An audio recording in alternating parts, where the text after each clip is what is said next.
জুলাই আগস্টে ছাত্র জনতার গণ অভ্যুত্থানে গুরুতর আহত ৮,০০০ জনকে সহায়তা দিতে একটি প্রকল্প চালু করেছে ইউরোপীয় union.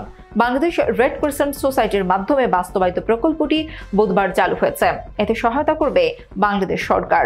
The pathways to healing a survivor centred approach to address violence and human rights violence প্রকল্পে ২০ লাখ ইউরো বরাদ্দ দিয়েছে ইইউ।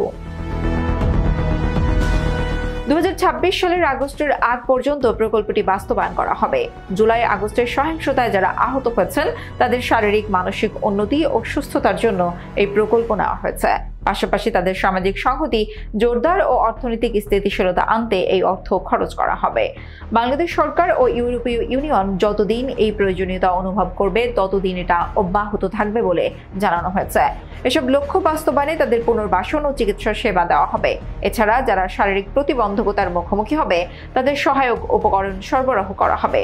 আক্রান্তদের ঔষধজাত পণ্য অগ্রাধিকার ভিত্তিতে মানসিক স্বাস্থ্য সেবা ও কাউন্সেলিং নিশ্চিত করা হবে। এছাড়া উপার্জন খাতেও বৈচিত্র্য আনতে সহায়তা করা হবে বলে জানিয়েছে ইউরোপীয় ইউনিয়নের দূতাবাস। ঢাকা, চট্টগ্রাম, খুলনা, রংপুর ও রাজশাহী বিভাগে প্রকল্পটি বাস্তবায়ন করা হবে।